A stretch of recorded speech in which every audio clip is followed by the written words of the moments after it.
ताकदीनं तयारी करा, कष्ट करा. आता कष्ट करायची खरी वेळ. घराघरातून सगळे बाहेर पडा मुंबईकडे. मागचे सांभाळते सगळं. तुम्हाला 2 कामासाठी आपल्या करंजळ्यातलं एकही माणूस घरी नाही राहिला पाहिजे. माता मावल्यासह सगळे अंतर्गत आपल्या गोदापट्ट्यातल्या लाखांना महिला पोरं 500-600 किलोमीटर अंतरावर गोरगरिबांच्या मराठ्याच्या पोराला न्याय मिळावा म्हणून लढायला चालले. त्यावेळेस मायबाप समाजानं जर डोक्यावर हात फिरला, पाठीवर जर त्यांच्या मायेचा हात फिरला मायबाप म्हणून, तर त्या पोराचं बळ वाढत असतं. पण लाखांना महिला गोदापट्ट्यातल्या 123 गावातल्या महिला वाटा लावायला येणार आहेत. महिलांनी आणि गावकऱ्यांनी पूर्ण महत्वाचं सांगतो. मराठा मुंबईला जाणारे शांततेत, पण येताना आरक्षणच घेऊन येणार आहे. त्याशिवाय मराठा आता मागा नाही. तुम्हाला त्यांच्या पाठीशी 500 किलोमीटरवर इथून ते चालले. ते दुसऱ्याचे लेकरं नाहीये. महाराष्ट्रातल्या मराठ्यांच्या लेकराला न्याय मिळावा म्हणून ते लेकरं आज मुंबईच्या दिशेने 20 जानेवारी पासून निघणार आहे.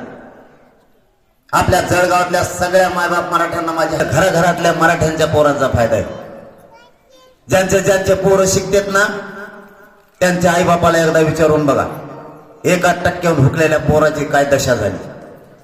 मावशी, काय सांगणार मनोज जरांगे पाटलांबरोबर तरुण मंडळी आणि घरचे जे पुरुष वर्ग आहे हे 20 तारखेला मुंबईला जाणार आहेत.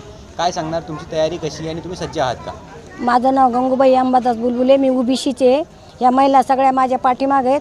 आम्ही मनोज जरांगे पाटलाला जरी सगळे आमच्या गावचे सगळे पोरं गेले ते माझे पोरं आहेत. आम्ही शेती बाडी सगळे बघू. आम्ही घरी जे जाणारं ढोरं बिरं सगळे बघू, सगळे व्यवस्थाने बघू.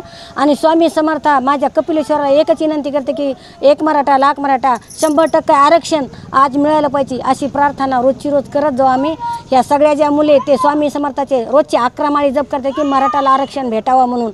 आमची एवढीच इच्छा आहे की आम्हाला मराठ्याला आरक्षण भेटलंच पाहिजे. आमचे सगळे मुलं नोकरीला लागले पाहिजे, त्यांना कोणती अडचण नाही आली पाहिजे. सगळ्याला 100% कास्ट भेटलं पाहिजे आणि सगळ्या मुलाला नोकरीला यायला घेतले पाहिजेत. इतके मी माझे 2 शब्द बोलून. एक काम करा, मला सांगा, यांना जर कधी मुंबईमध्ये काही त्रास झाला तर तुम्ही यांना जर त्रास झाला तर मी पोलीस स्टेशनला, SP ला, मंत्र्याला, खासदारला, आमदारला सगळेला आम्ही सगळे मिळून आत टाकण्याचा सुद्धा प्रयत्न करू. आम्हाला सांगितलं आम्ही आमची शेती सांभाळू, बैल ढोर जे काय असेल ते सगळं सांभाळून घेऊ. आमचे मालक जर गेले तर आमच्या मालकाला तिकडं न धक्का लागता आम्ही इथं सगळं सांभाळून, आमच्या जर मालकाला धक्का लागला तर आम्ही सरे आमदाराच्या याला याडा टाकून पायातली चप्पल घेऊन त्याच्यात होबडीत मारू. काय मागणी आहे तुमची सरकारकडून? आम्हाला आरक्षण भेटावं म्हणून आमची हीच इच्छा आहे. आमचे लेकरं बाळ पुढं हे लागा, नोकऱ्या हे लागा, आम्हाला आरक्षण भेटावं.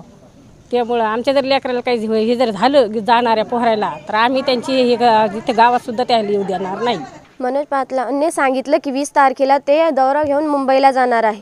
ते फक्त आम्हाला आरक्षण देण्यासाठीच मुंबईला जाणार आहे. जर आम्ही घरी राहून घर जनावर ते सगळं सांभाळू, जर त्यांना काही त्रास झाला, आमच्या बहीण भावाला, आमच्या काकांना, वडिलांना जर काही त्रास झाला तर आम्ही तुम्हाला चपलीनं झाडू, आम्ही तुमच्या इकडं दर काढू. जर आम्हाला तुम्हाला त्रास द्यायचा नाही, पण जर तुम्ही आम्हाला त्रास दिला तर आम्ही तुम्हाला देखील त्रास देऊ.